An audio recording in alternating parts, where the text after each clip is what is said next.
TV. I'm your host, Denise Rollard Barnes, publisher of the Washington Informer, trying to get used to these headphones that Sherry told me I had to wear today. I'm not feeling it, but anyway, we're here. This episode of Win TV is sponsored by AARP DC, providing all 50 plus district voters with accurate, up-to-date information. So we hope you've had a chance to pick up a copy of this week's Washington Informer. You can also read the digital edition at washingtoninformer.com. And Chevy, I almost forgot to put my newspaper up here. You all know I like to show the real deal.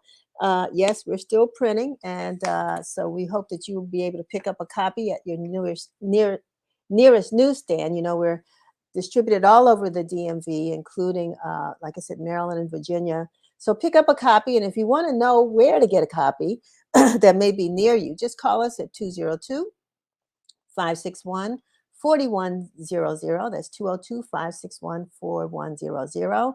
Just to have that feeling in your fingers. But otherwise, you can read us online at washingtoninformer.com. If you're watching on Facebook, go ahead and hit share so your followers can see the broadcast.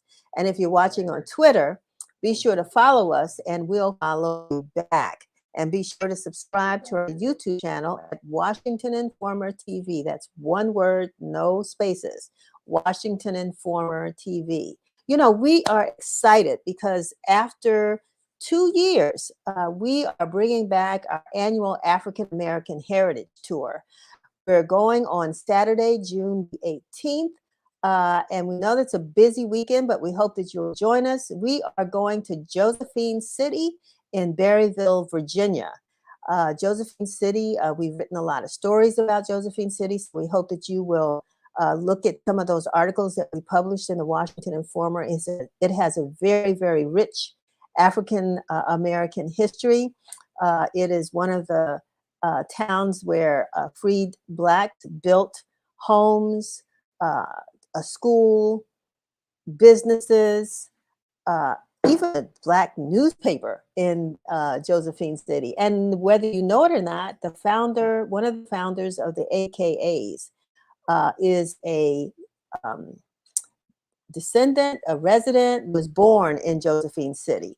So we're going to go down and visit that community. They're having some challenges in trying to preserve the community and preserve those houses. We've written about that, and we certainly do want to support their effort. And so we're going to go down and celebrate Juneteenth with them. It's about an hour's ride outside of DC.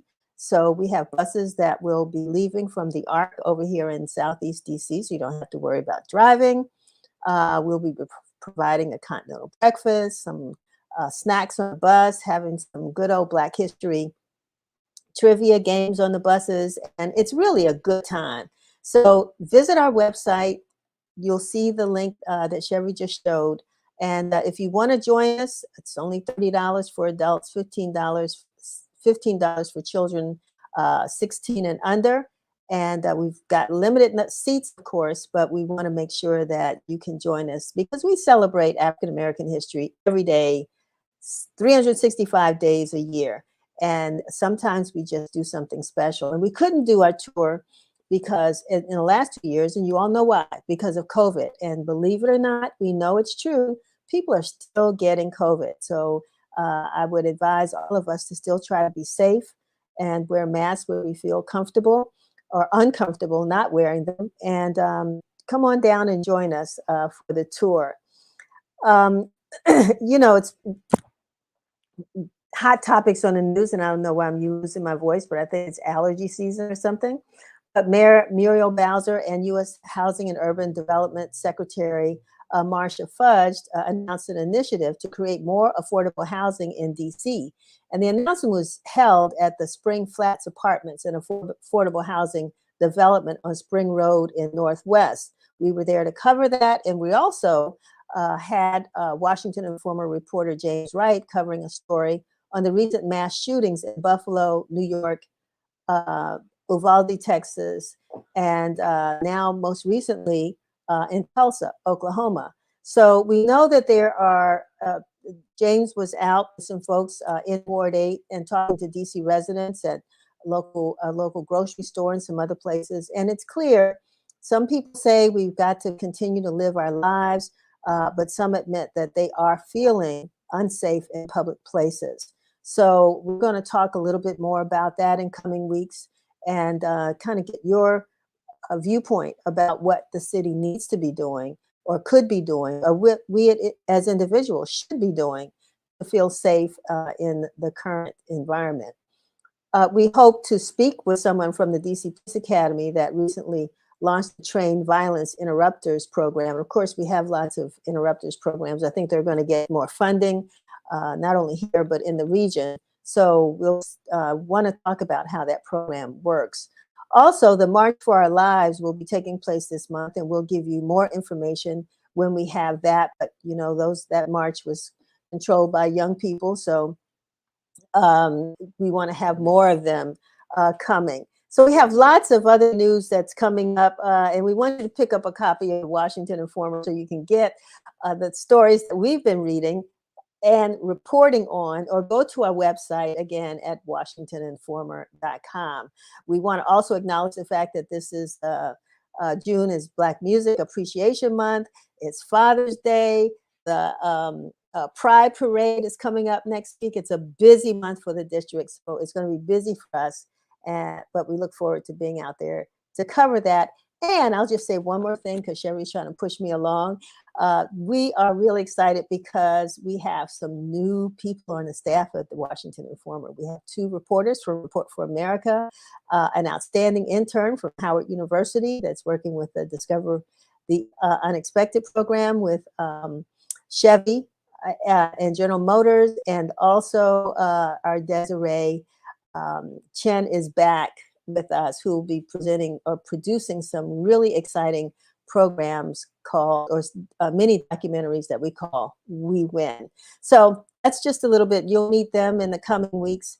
But now we're going to go ahead and talk about our guest today. We want to get this program going. So we are excited to have with us today Black business owner Cleveland Spears, who is founder and CEO of the award-winning marketing firm, the Spears Group. And he is here to talk to us about the upcoming Wine and Jazz Festival taking place at the National Harbor next week. We're also going to have Norman Parrish and Washington Informer photographer Roy Lewis, who are with us to talk about the Walls of Respect documentary and the impact that Norman Parrish Jr. had on artists and the culture. And some of you all may remember Parrish Gallery.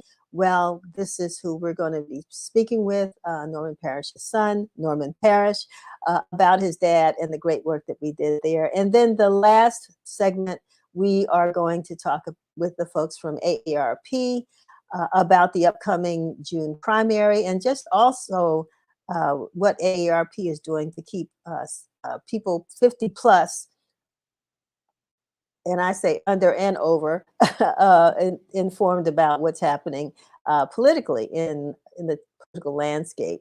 So we're going to have Louis Davis Jr., State Director of AARP, with us, and also Melissa Alexander, Public Affairs Specialist with the DC Board of Elections, to give us an update on how we can participate in this June 21st primary. So we're going to jump on with our guest now. Let's bring on Cleveland Spears. I think we have a video we're going to show. It's Norman's first. Okay, all right. We can always switch. Let's go to Norman, because I want to talk about Parrish Gallery anyway right now. Hi, Denise. Norman, you there? How are you? Fine, fine. Thank you for having me. I really appreciate it. My pleasure, and glad to have Roy Lewis with us, of course. Norm, I have to say this. Roy introduced me to your dad. Oh. He used to talk about Parrish Gallery a lot. And I remember one of the stories that he did early on was at the gallery, and he encouraged me to come and visit. And that's how I met your father. And so I want to thank you, Roy, for being here with us. For those who don't know, let's talk about the Wall of Respect. I really wanted to talk about the gallery first, but we can talk about the Wall of Respect, because that's how the script goes. So Roy, what is your relationship with the former gallery? With Norman Parrish or the Wall? Well, that's both. I'm just as confused as you are right now, Roy. So let's talk about Norman Parrish, because that's why Norman Parrish is somebody that I knew even before '67. The Wall of Respect was a project of an organization of Black American culture that was created in 1967 to deal with art projects, writers, musicians. And our first project, recommended by Bill Walker, was The Wall of Respect. And Norman was one of those artists. And he did a section. His section was called Politics. When was this, Roy? 1967 in Chicago. Okay. And the location was on 43rd and Langley. And once it was agreed, we decided to do it. Then we had 13. Norm, how many artists were there? There were more than a dozen. There were quite a few. 13, 14, something like that. It fluctuated, but that was our project. And Norm did, I think it was politics, the political. The wall was divided in about 6 or 7 sections. You had sports, you had politics, theater, drama. Norm did politics, and so, but I knew Norman even before because he was an artist exhibit in Chicago. And when he moved here, he contacted me and I sort of stepped in. I knew a lot of artists, a lot of photographers in town. And I began to introduce them to him and they to go by, check him out and support him. And I was one of the early exhibitors with my exhibit. My first exhibit, I think, was River Road. And then there were other exhibits and group shots, group exhibits. And so he expanded his base to a lot of artists and did catalogs. You know, he just upped the whole thing in without participating in gallery and commercial sales and all of that. And I'm so happy that Norm has picked up the mantle and moving this to the next level, which is the documentary. And I'm sure Norm's going to talk about the fact that his collection went to the Smithsonian. So it was one of those, but it was a Chicago thing all the way. Yeah, yeah. And then the gallery located in Georgetown. Now, talk about, you know, your dad and establishing the gallery, how he transitioned or moved, relocated, I'll put it that way, to Washington, D.C. I guess you were tagging along with him at the time. So talk about that. Well, so he moved to the Washington D.C. area in the late 80s, and he was fascinated by the beautiful landscape you have in the Maryland area, the mountains and everything. And so he did a lot of landscapes back then. And he said, okay, he did these great landscapes. As Roy said, he was an artist displaying works in Chicago. And, he came to DC basically to do drafting type of work. And so, but he couldn't find any new place to display his works in the DC area. And so, he thought about it and said, well, why don't you try, have your own gallery? And so which is what he did. He opened up a gallery in 1991 on Canal Square in Georgetown in Washington, D.C. And so his purpose of the gallery was basically to display work from the, not exclusively, but from the African diaspora. And so he did that. He had over 170 artists. It was open from 1991, again, as I mentioned, to 2013. He started off, as Roy mentioned, with Chicago-based artists, a lot of artists that he knew from Chicago area throughout his years. And then he expanded that to DC artists, and then he moved there into artists around the country and basically artists around the world. And he had emerging artists, those are just starting, and then he moved into some of the bigger name artists as well. So there's a documentary, and actually folks that want to see it will have the opportunity to do so next week. Give us some details about that, Norm. And so Mr. Lewis is highlighted in the documentary. We appreciate all his help, and I've talked to him about other projects as well. So I really appreciate his support throughout the years, especially since my dad has died. We've communicated a lot since 2013. And so basically the documentary talks about, it's called Walls of Respect, Norman Parrish and the Parrish Art Gallery. And basically it traces his time, why he started the gallery, the importance of the gallery in DC, the support that the DC community gave to the gallery. And also discuss the Wall of Respect, you mentioned that. And then also it goes into his childhood. And we have artists in there, we have curators, and we have a lot of his family members as well. That's amazing. That's amazing. And where will this take place? It's going to take place, actually, and we thought a good place to start it off would be in Georgetown, since that's where his gallery was located for more than 2 decades. And it'll be at the City Tavern Club, but that's at 3206 M Street Northwest in Washington, D.C. I'm assuming, Roy, what I was going to say, I'm assuming, I was going to bring you in, Roy, that a lot of the artists, I mean, we're still blessed to have Roy Lewis in our midst. Your dad passed, was it 2013, you said? Yeah, until 2013. Right. And so, you know, Roy, what is it going to be like on that day to really communicate or to get together with some folks in the arts community in DC in memory of Norm Paris? Well, you know, it's a celebration because the film, from what talking to Norman and Susan about the film and being in it, it's a celebration not only of Norman and the gallery, but the artists that he featured and the impact that he had on the art world.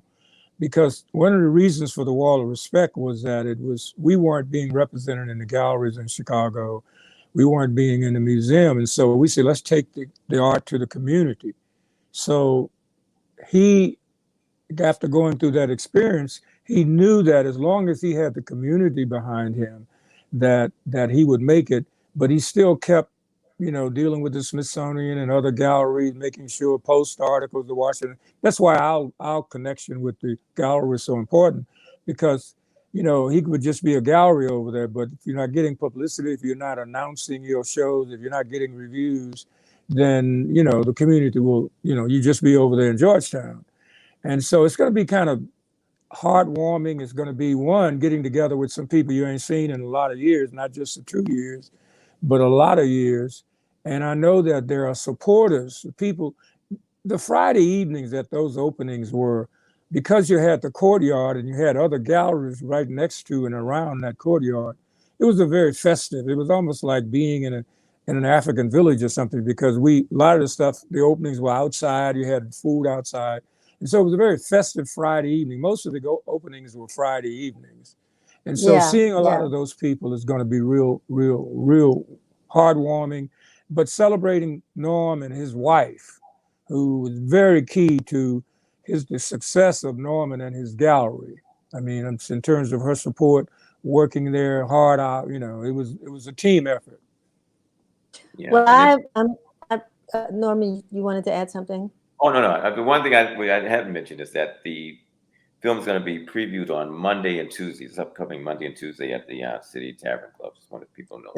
Right. And the time is 7 to 7 p.m. Yeah. Exactly. And there's no cost, I understand, right? No. We're asking for a $10 cost right now. So. Oh, geez. Well, that's almost no cost at this day and time. For the screening, yeah. For the screening. Right, exactly. Yeah. No, it's a fundraiser. It's a fundraiser. Yeah. Well, that's a minimum, and I'm sure, you know, folks would be encouraged to give what their heart says that they can give to support the film and the work of those who put this film together. So thank you so much for being with us. I hate that we have to cut this short, but we have a short amount of time here. But I want to thank you all. Norman, I will see you on probably Monday night, and look forward to just enjoying the film. And we hope that those who are listening and watching will be there as well. Just one more time, give us that address. It's 3206 M Street Northwest. 3206 M Street Northwest at 6 p.m. And, you know, there's a little on the first night. There's a like a VIP reception as a plan for Monday nights at 6, but really it starts at 7. So 7 p.m. both nights. Yeah. Okay. All right. Wonderful. Thank you, gentlemen. Thank you. Thank you so much. All right. Thanks, Denise. My pleasure. My pleasure. Thank you. Nice. And if you want to read about what happens if you can't make it, we definitely are going to cover it in the Washington Informer, and we may even have some video on it. Who knows? But we will be there. So we want to make sure that you get to know what the opportunity is beyond Tuesday and next week to learn more about Norman Parish, the Parish Gallery, the Wall of Respect, all of that. So look forward to covering it. We're hopefully going to be joined in a few minutes by Cleveland Spears. We want to find out a little bit more about this event that's going to take place at the National Harbor. It sounds like it's going to be a really fun event, and hopefully we will get him on in a few minutes. Otherwise, we're just going to move on with our next guest with AARP and the Board of Elections, Lewis Davis and Melissa Alexander. We will move on with them next. Are we going to do that? Okay, wonderful. So we have a short video and we'll be right back. Our story begins more than 60 years ago inside an abandoned chicken coop, where our founder discovered a retired teacher living, no home, no health care. So she said no to this injustice and yes to transforming lives. It's this drive, this compassion, that inspired AARP. Today, we empower people to choose how they live as they age. As a wise friend and fierce defender, we advocate for better health, financial security, and stronger communities. AARP, join us in making a difference. Welcome back, and it's my pleasure now to bring on Lewis Davis Jr. And Melissa Alexander. How are you all this afternoon? Doing well. I'm doing well. Thank you for having me here. My pleasure. My pleasure. And Lewis, how are you? I'm well and happy to be here and happy to be back here with both of you who I get to do a lot of work with this year and many years, but especially this year. We've been real busy and with Board of Elections busy since 2020. I've been saying we've been riding, I won't use the other phrase because it's just too volatile right now, but riding side by side for a little bit this year, especially the last couple of months when we've been preparing and working together for the DC primary and the elections that are coming up in June.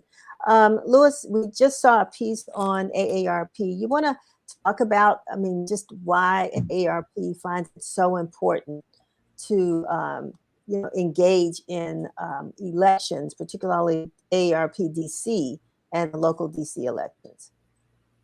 Sure. Just like I was taught years ago and working in public policy in Chicago, New York, DC, budgets are priorities in numbers. Budgets, city budgets, state budgets, federal budgets are priorities set in numbers. And elections are about putting into office representatives who get to create these budgets in cities, states, and the federal government. And they're doing so based on a set of priorities. And people 50 plus are our nation's most powerful voters. And they have an opportunity to inform their elected officials or those aspiring to be their elected officials about what they, meaning the person who's 50 plus at their kitchen table, in their neighborhood, their community, their city, see as their priorities. So they're not only the most important and powerful voter in the country because they vote reliably, and this is the chance to make sure their voices are heard. And AARP is doing that with the DC Board of Elections here and around the country to help make sure that people 50 plus know where and how to vote safely. And we'll delve a little bit more deeper into the issues, but I know that it was important for AARP DC to ensure that the candidates talked to that segment of the population. That doesn't always happen. And so can you talk a little bit about, why that's important? Well, what we did with you, with the Washington Informer, and we're proud to have done so, is to host candidate forums that we'll talk about more later. And it's a way that AARP has always done its job in helping make sure that voters are informed. We're nonpartisan. We don't tell people who to vote for, but what we do is help to put in front of them reliable, timely, objective information with which they can then go into the voting booth. And that sounds so old school, right? Because now it's not just the voting booth; it's mail-in ballot, vote box. Yeah, it's all kinds of booths. Right. But we help them to be informed about who they want to vote for, which way they decide to do it.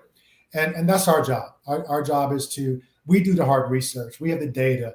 We have the millions of members who we poll every year. So we have a good sense of what people 50 plus and their families care most about.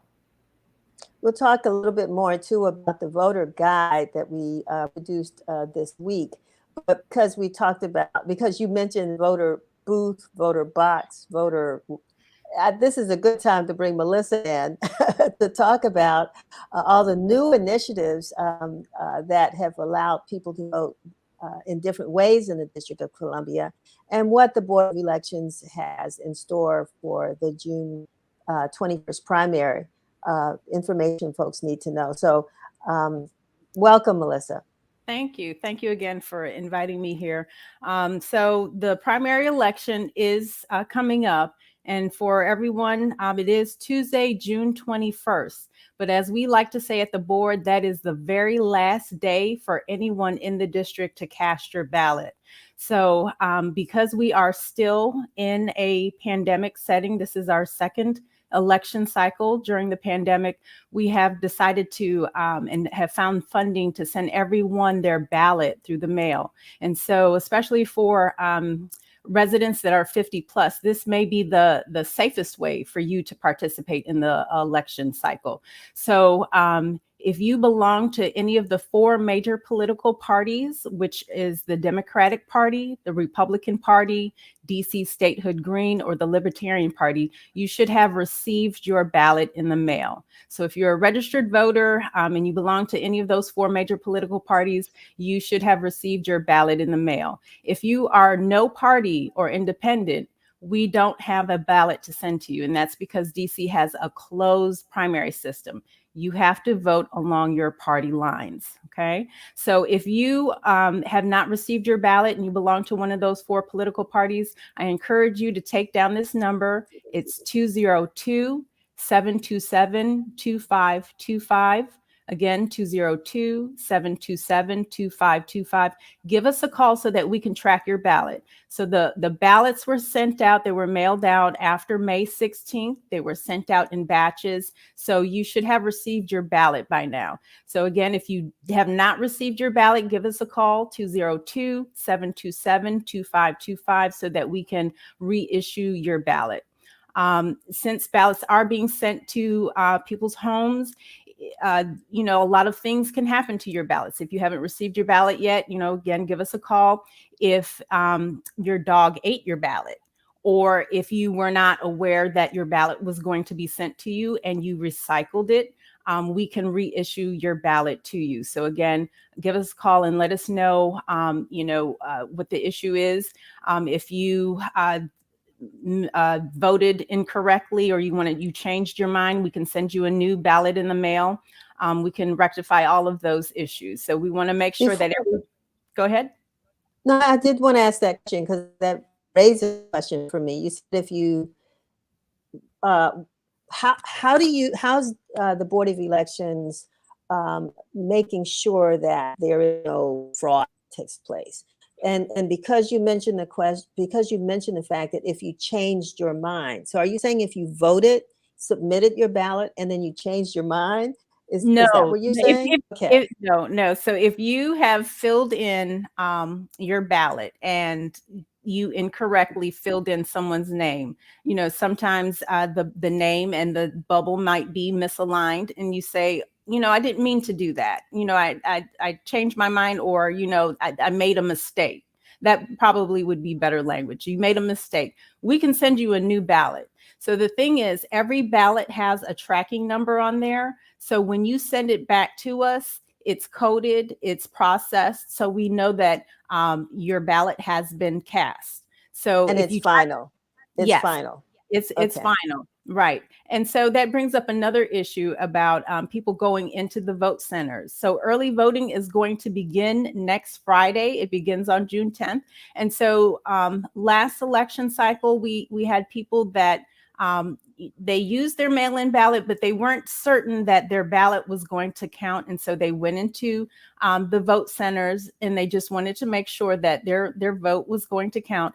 But once your ballot has been sent in and it has been processed, the system will flag you as having already voted. You can still cast a ballot. You will have to cast a special ballot, but on our back end, we make sure that when you sign that ballot, we check and cure what's called curing the signature. So to make sure that it is you who voted your ballot and not anyone else. And Louis, jump in if you have any questions, but I know I also wanted to talk about, since we have AARP on, and this is not to cast all seniors as people who, you know, are unable to vote, right? But Yes. how is the Board of Elections, you know, what special, besides the mail-in ballot, what special procedures do you have for people who are either may have disabilities or physical challenges, or that you know, are seniors? What is the Board of Elections doing to assist them with their ability to vote? Sure. So we do have special ballots, or not special ballots, but a way for people to vote at home. The mail-in ballot solves a lot of those issues. So since, you know, again, we're in a pandemic, everyone has automatically been sent their ballot. In a regular election cycle, you would have to request a mail-in ballot, but a lot of those issues have been foregone because we've just automatically sent everyone on our voter roll the ballot, right? There is a program that the DC Board of Elections has, which is called a Ward Coordinator Program. Not a lot of people know about it, but we do reach out to all of the nursing homes, the convalescent centers, and we coordinate with them to ensure that the residents are registered in a timely manner. And usually during a regular election cycle, we would go back with the ballots and help them vote. But because we are in a pandemic, we are not able to do that, but they are being sent their ballot automatically in the mail. So as long as they have, you know, an aide or a nurse to help them, they can vote that ballot and send it back to us.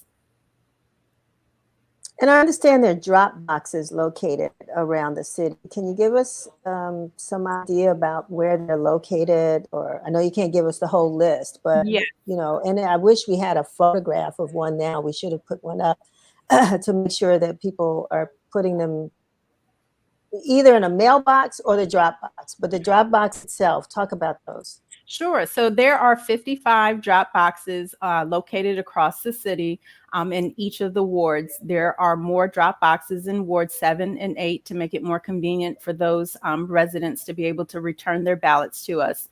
The mail ballot drop boxes were open last Friday, and they will stay open 24/7 until June 21st, and they'll close at 8 p.m. So you have between now and until June 21st at 8 p.m. to place your ballot into the drop boxes.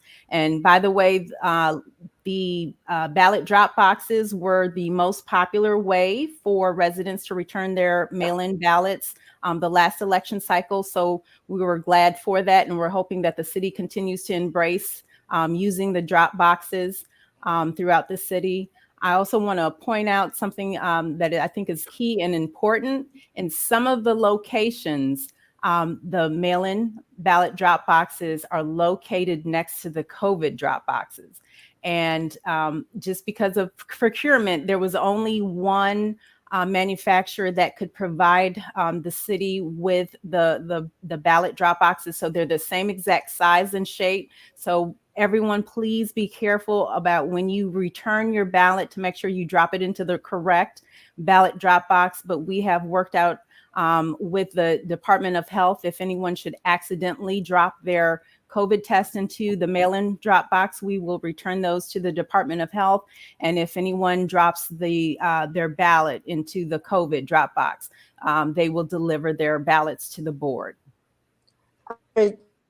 One had a nightmare thought it was a nightmare when they woke up the next morning and said, "Oh my goodness, the boxes are right next to each other. The Yeah. slots are the same." And it sounds as though you may have had some experiences with that already. So it's good to get that word out. Yes, we anticipated what some of the issues would be, so we try to mitigate as much of that, in advance. So and we recognize, once those, from last election, what some of the issues would be. So we worked in advance to try to, again, mitigate some of those issues. It's a reminder, isn't it, that reading is still fundamental. Yeah. It seems as though with the process that we have now, Melissa, that absentee voting really is kind of unnecessary now. Is that the case, or can people still, submit an absentee ballot, and for what reason would they need to do that? Well, it's for convenience, and so the absentee and the mail-in ballot provides the convenience for individuals to vote from home. And so, if someone does have a disability, it relieves them from having to depend on someone else. And then also, you can also give your ballot to your mail carrier. So, that's another way that you can return your ballot to us. And some people still, have that personal relationship with their mail carrier, which is excellent. But there's so many different ways to return the ballots to the board. Also, during early voting, there's 40 vote centers that are going to be open throughout the city, and you can return the ballot to the vote centers. On election day, there's going to be 90 vote centers open across the district. And for whatever reason, if someone waits until Tuesday, June 21st to return their ballot, they have until 8 p.m. to return the ballot to a vote center if they want to do it that way. So it sounds like I'm the one that's confused, because your mail-in ballot really is the absentee ballot. Is that It is, yes. It's synonymous? It Okay, is one all and right. the same, yes. Great. Okay. All right. I'm glad we cleared that up. And then if you happen, I'm one of those, people that just likes to vote on election day. I just like the whole process, right? Until I can't do that anymore.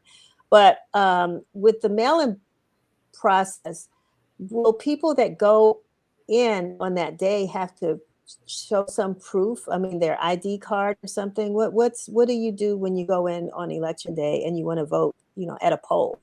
Right. So it'll be the same process. And so we're providing, different options for people, because there are those individuals that will wait until June 21st. We're hoping that they don't, but because of tradition, they want to vote on election day. So for anyone that still wants to go into a polling location, when you go into the vote centers, we don't ask for ID.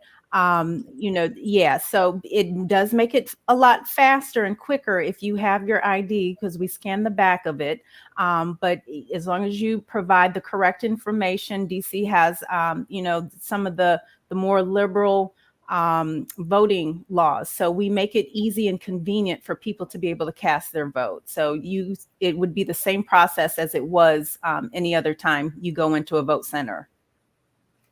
And I guess my last question, because I have a bunch, but I want to get Louis back in here too, and I want to talk a little more about AARP. But this midterm kind of we have a mayoral election. We have some pretty key positions that folks are running for in this primary, but it's not a presidential year. And I know that there have been times when the Board of Elections may have needed more volunteers than it had to work in those polls. So how are you all looking for people who, for staffing the polls? Are you still looking for people to volunteer?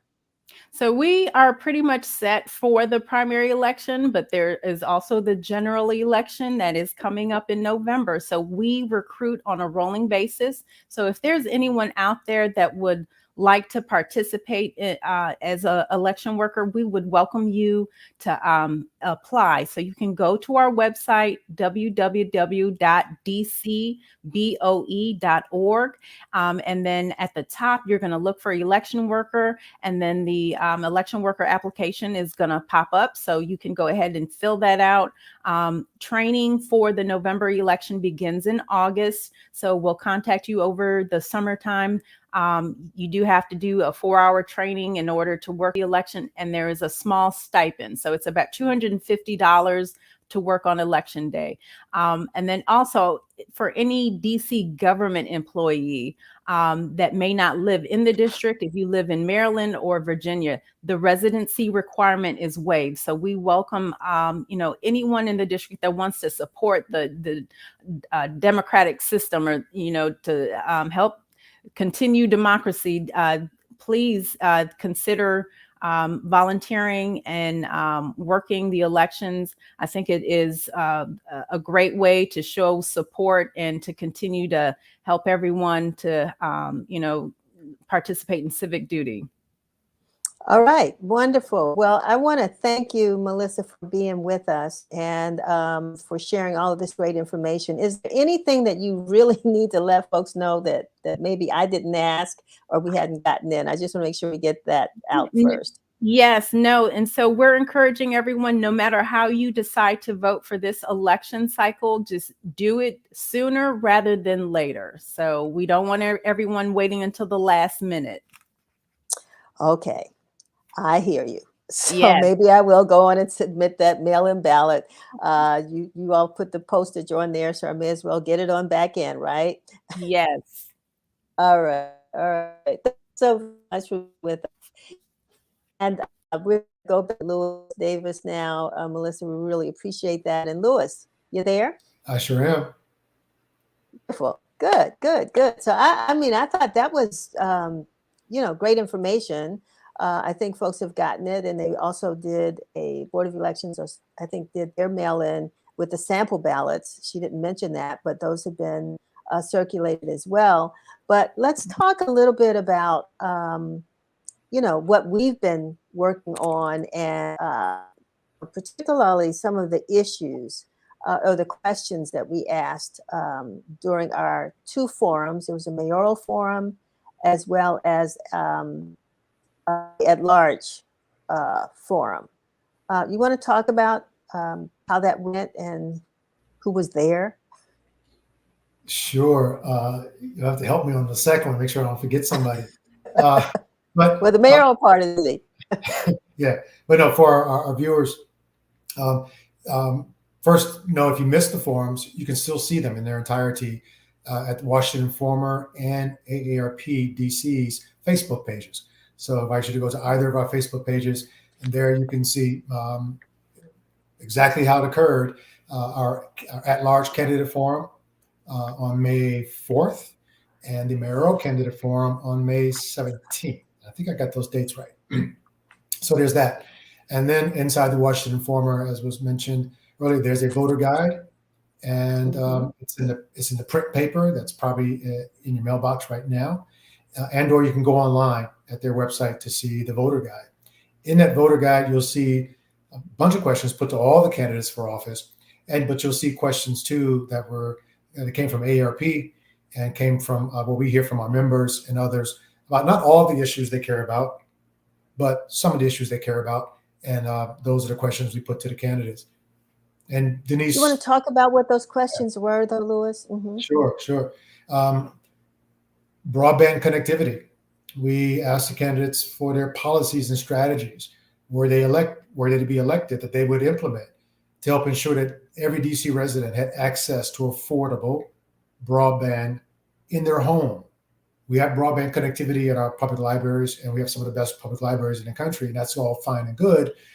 But AARP is advocating that every home, apartment, condo, fee simple, house, wherever someone lives, 50 and older, should have in that home affordable broadband connectivity.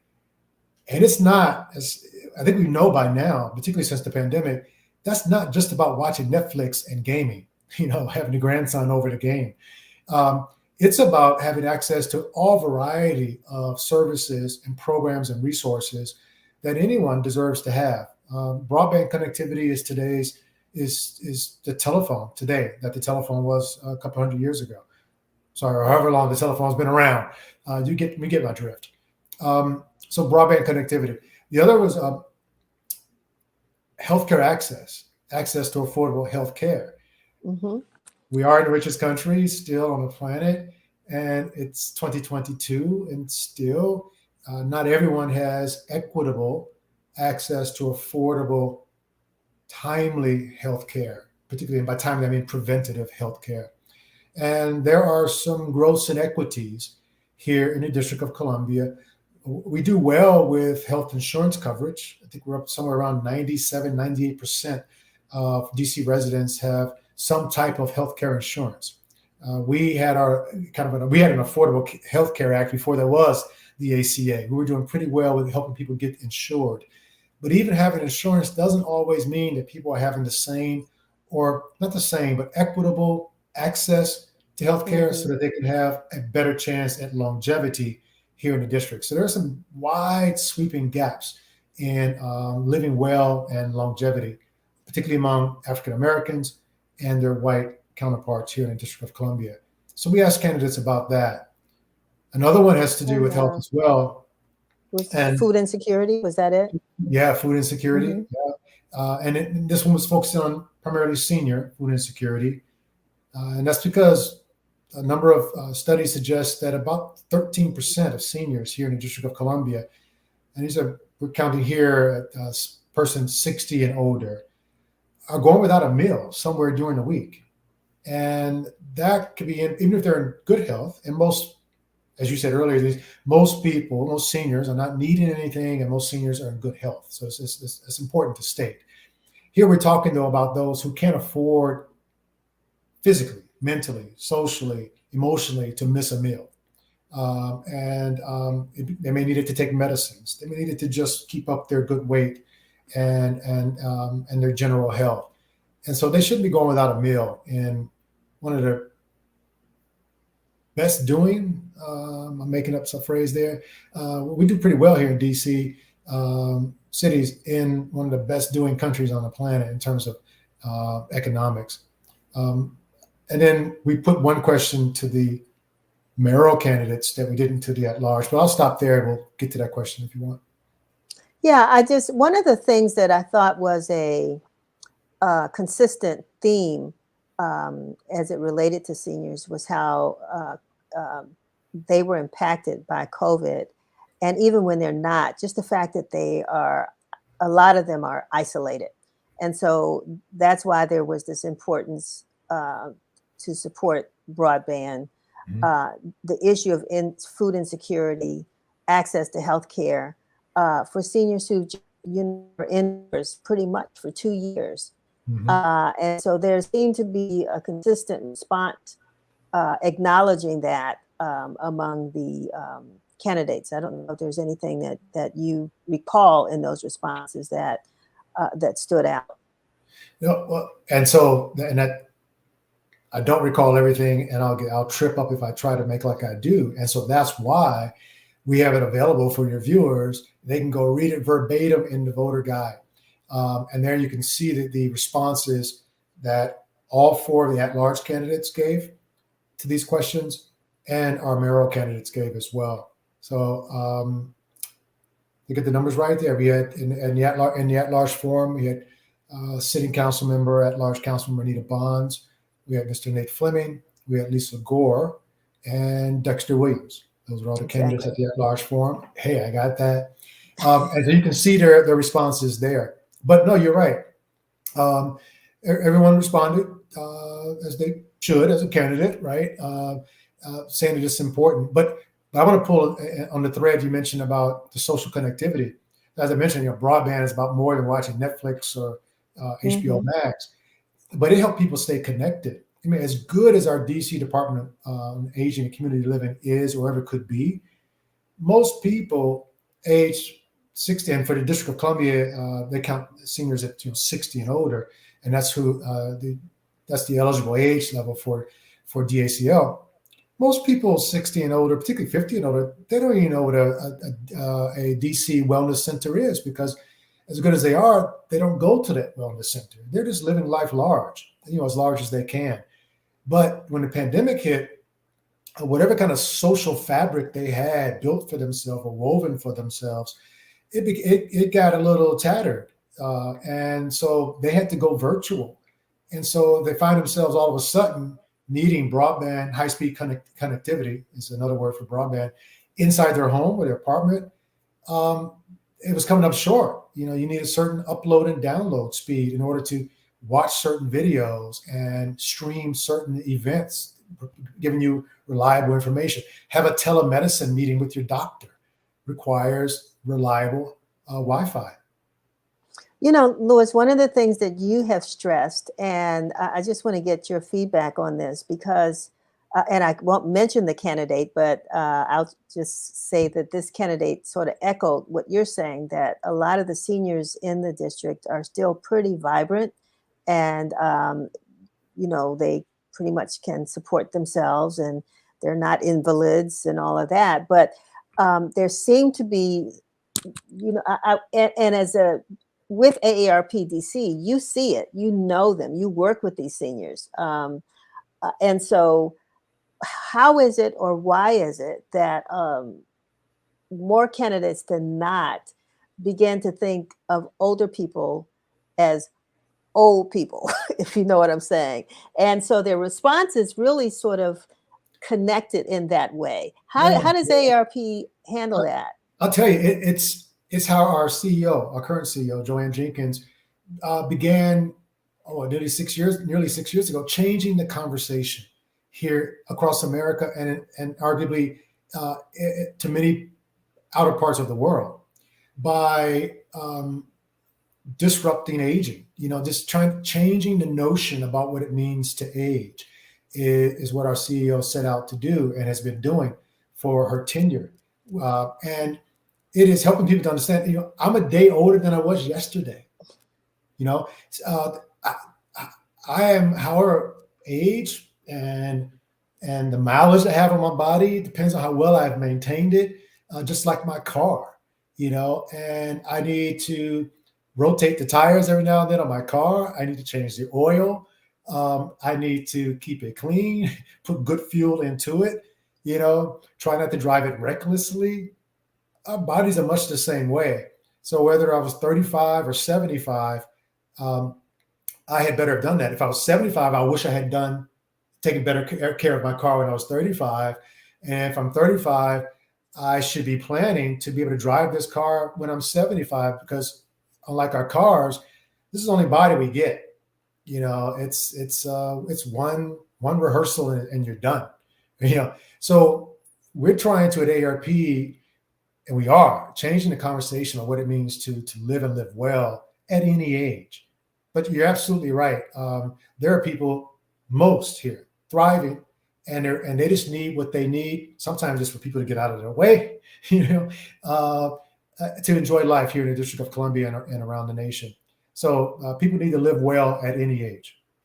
And so when you talk about responses to some of the questions, and people may say something like, we need more of, I can't think of any right at the moment. Nothing's coming straight to mind, but was there anything you left as the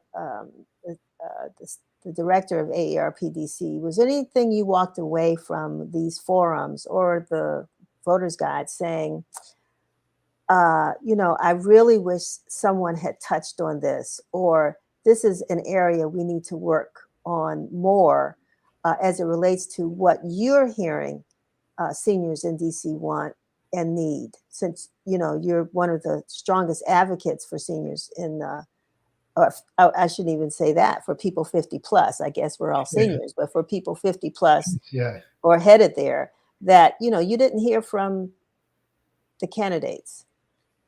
Well, I'll tell you one thing that you're probably not hearing, and your viewers probably have not heard in any other candidate forum, because as good as ours were with the Washington Informer, we understand we're not the only kids on the block. There are countless other forums going on.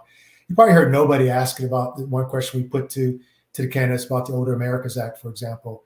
Very particular to the District of Columbia is not the Older Americas Act. It impacts the entire country. But what is the question we put in there about the Department of Community, Aging, and Living doing what it has to do by edict inside the Older Americas Act. There's a new provision requiring of the district to collect data on LGBTQ plus older persons, and semicolon, or I should put period, and any persons, of any age, living with HIV in the District of Columbia. I bet you didn't hear that question put to the candidates in any other candidate forum. And so you should go to the Washington Informer to see how they responded to that. Just again, the Older Americas Act is requiring of the district and every state to collect data. You can't know what's going on with any kind of community unless you have data. There's that one, Denise. And then we also address family medical care and leave for family caregivers. Something, AARP fights for perennially is that every person who works should not have fear of losing their income because they have to care for a sick spouse, a sick child, their own health, the health of a mother who just gave birth to a baby. So that's important as well. And you probably did not hear the candidates have to answer those questions in any other candidate forum. So I'm proud of what we did with the Washington Informer in our two forums, May 4th and 17th. And you should go and see how the candidates answered these questions on both AARP's Facebook page and the Washington Informer's Facebook page. I appreciate that. And, your ear is more fine-tuned to issues that impact people who are 50 plus in DC. And we're really excited, one, to have had the opportunity to work with you on both of these forums and the Voters Guide. It took a lot of work. But again, there's a segment of the community that sometimes is forgotten, despite the fact that they're, all around us. And, and that I'm glad you mentioned that the forums are still available on both of our Facebook pages. Mm-hmm. So we definitely invite folks to see that. What's coming up for AARP? Oh, man. Well, we're still going to be working with DC Board of Elections. We've been doing a number of events with them. That's why I applaud our community partner, Melissa, in the DC Board of Elections, who was just with us. In 2020, as she mentioned, when this was all weird, the world was really upside down that year. We did so many teletown halls and online, on-screen events with them, helping people to get information about how to vote. We've been doing that this year as well, and we'll be doing more even on our social media before the 21st. And as she said, that's the last day to vote. So yeah, Denise, do not wait until the last day to vote. It's not, 40 years ago, it was the only day to vote. It is it's the last day to vote. So, I get it. There's some nostalgia about walking into the elementary school or voting center and voting. I get that, but plan carefully. That's another thing we did in 2020. We still plan your vote. So even if you do, like Denise, intend to go into the voting booth on the 21st physically, just plan ahead. Go online to www.dcboe.org and find out where where you can vote. I think Melissa didn't mention, but you can now vote anywhere in the city. So if you live in Ward 8, you can still vote in Ward 1 or vice versa. I don't think you mentioned that. Mm-hmm. Yeah, I have what I called the other day, we have a no excuse election going on here in DC. I mean, no excuse. Right. There are voters across the country, really, who would, they wouldn't give up their first child, but man, they're jealous. Let's put it that way. They're envious of the liberal ways, and I mean liberal in the freedom and the free ways we have to vote here. And there was no evidence of any sliver of fraud in 2020 here in the District of Columbia. And they just couldn't make it. The DC Board of Elections cannot make it any easier for people to vote. So it's really a no excuse election. Right. Well, I want to thank you, Louis, for being with us. We are kind of gone over, but I think it's important to do that. And, our door is always open for AARP DC and for you and for to continue conversations about people 50 plus in the District of Columbia. It's always a pleasure to have you. Thank you, Denise. And I would like nothing more than to keep working with the Informer as we help people 50 plus in the district live their best lives. All righty. Thank you much and have a good one. Bye-bye. Bye-bye. Yes, so that brings us, don't forget that date. Well, I'm saying don't forget the date. Lewis says, do it now. Melissa says, do it now. Vote now. Don't wait until June the 21st, because that is the absolute last day to vote. So 1, vote. 2, vote now. Vote early and make sure you get that ballot in. And don't put it in the COVID box. Just remember, don't do that. Make sure you put it in the ballot box if you don't take it to the mailbox. So having said that, again, in closing, we want to make sure you have a great weekend. Thanks for watching. Stop by the Well at Oxen Run tomorrow. Our guest is here. Okay, our guest is here. There you are. I'm glad, Cleveland, I'm sorry. I just assumed that you had gone on because you had a program to get ready for. Yeah, one, excited to be talking to you. I was a little mixed up with the time zones. Today, I'm actually in the Central Time Zone, so I ended up coming back in a little later. Once I realized the mishap. Yeah, what part of the country are you in? Today, I'm in New Orleans, Louisiana. Okay, all right.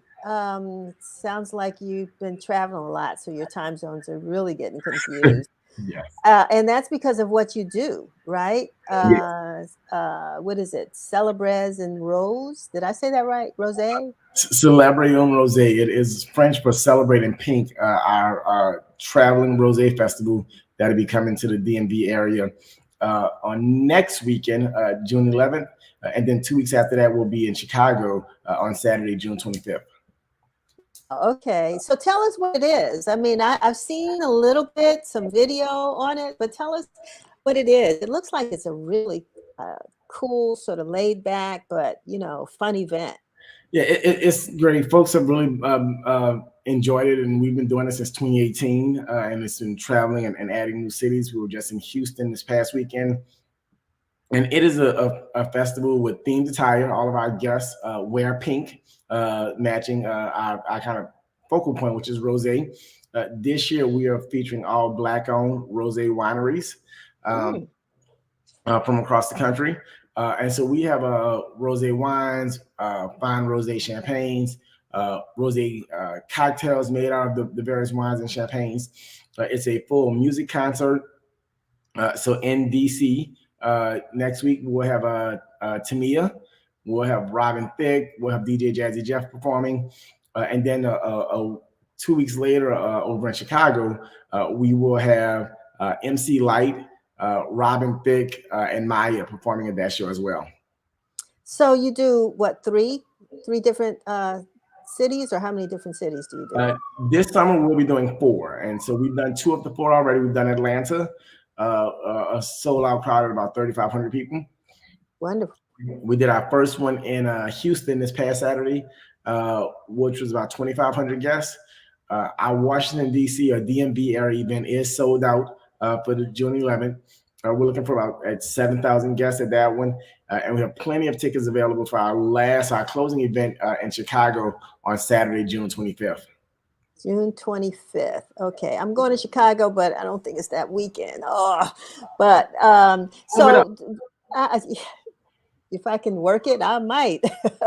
But one of the things that struck me, though, you said Black-owned wineries, that make rosé wineries, and you made it sound like there's more than one. I mean, I know of a couple, but you mind mentioning some of them? I'd be happy to. So there are not as many as there should be, but there are several. So we are working with 3 Black-owned wineries.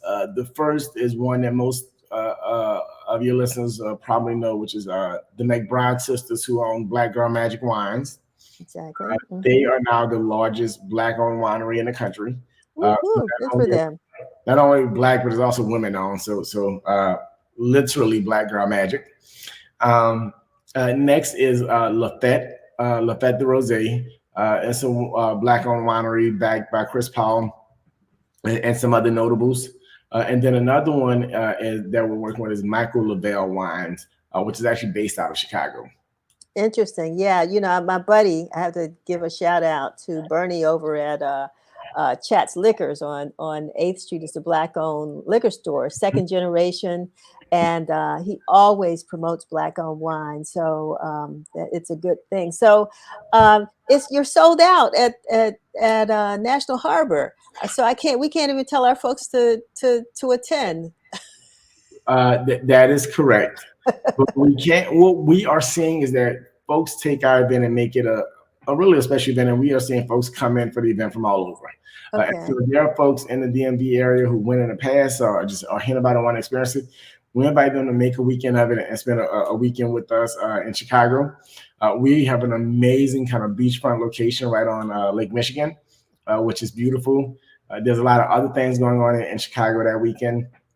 And so we have plenty of tickets available for that one. And what we see is that obviously we did this event in DC last year over Labor Day weekend. We came out, we did a good show, folks enjoyed it, and they were enthusiastic about the return, which is how the event has ended up selling out so quickly. And you said 7,000? Yeah, we'll be looking at about 7,000 people in DC. Amazing, amazing. And so, go ahead. We're very grateful for the support in the DMV area. So why did you create this event? What's its purpose besides, good fun, good wine, great people? So we run an organization called Festivals for Good, and we create niche festivals that no one else is creating. And we look at festivals as a way of a couple of things. One, bringing people together. And really celebrating togetherness. So that's one of the missions. Just the events in themselves is part of the mission. The secondary part of it is economic opportunity, like we're doing with these Black-owned wineries, like we're doing with the multitude of people it takes to pull off our festivals, from chefs and caterers and restaurants that's out there vending and security companies. How can we use our festival as a platform for economic opportunity? And then, if there are proceeds left from the events, I say that if because it's a high risk business, but when there are proceeds left, we do kind of micro granting throughout the year. So we've donated money to mentor organizations, schools, scholarship programs, summer camps, buying laptops for kids, all types of things. And so those are the three kind of pillars of what we do.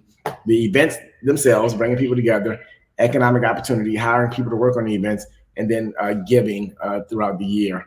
And then the concept of Rosé, everything we do is niche. We want to do things that are not just kind of a traditional music festival, or how can we take and create something that's unique and cool and pull it all together and something that folks won't have an opportunity to experience otherwise. So those who attended last year here, what will be different this year? So the artists, I assume, are going to be different. The artists are different. The offerings of rosés that we're featuring are different. Are people able to purchase the wines, or do they just taste, or how does it work? Yeah, so some tickets come with a bottle of wine. Some tickets come with various tastings of varietals of wine. Some folks will just kind of come into the event and kind of purchase as they go. So yes, the idea is that they will drink, consume, and enjoy these wines. And so not only are we kind of introducing folks to these Black-owned wines, but we are also ordering thousands of bottles of their wine to serve and sell to our guests. So again, that goes back to that economic opportunity. I mean, I think across our 4-city tour, we will probably go through about 20,000 bottles of wine from 3 Black-owned wine companies. That's amazing. That is so amazing. And that is a great way of, supporting Black-owned businesses. I love it. So where are you based? I am based out of New Orleans. Okay. That's home for you. Yes, that's home for me. Okay. And why did you pick the DMV to bring the event? Well, one of our philosophies is kind of producing in some of the largest cities in America with strong Black populations. And so obviously DC is one of the most prestigious cities in America with a strong Black population. You have Howard University there. So it matches the profile of cities we like to bring our concepts to. And is it, I mean, it's not just Black people's event, though. It is not. However, over the years, it has become largely African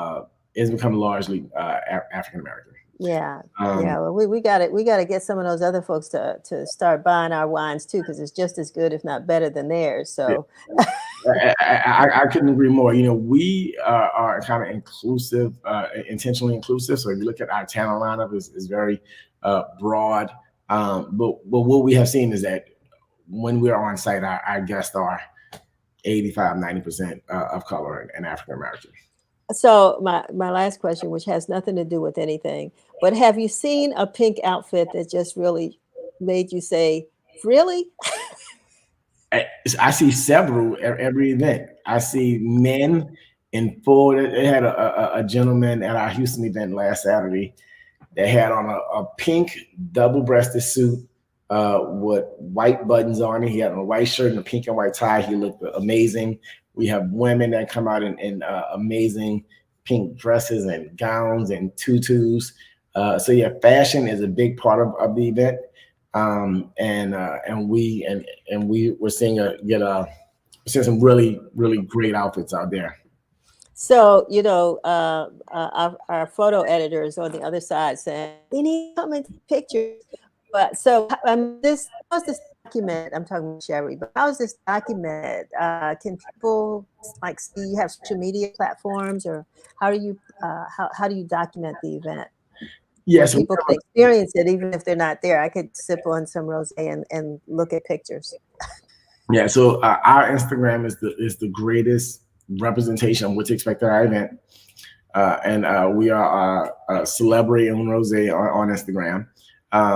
And also we're going to make sure you all get some media passes so you all can come out and capture some photographs and things like that for you all to share. I'm getting ready to tell her to sit down now. She's jumping across the room, so see how excited she is. But thank you. Yeah, absolutely. Yeah. But, we have photographers and videographers out at every event. And so I want Sherry to put it up or put something up or is there a video that we were supposed to see? Yeah. Okay. So I think we're gonna close out now because I wanted to make sure people understood, because it's Celebrez, right? Celebrez and Rosé. Yes. Ooh, that was a French phrase that I used with a Spanish accent. Yeah. So talking about diversity from a Black girl. So I love it. It's all good.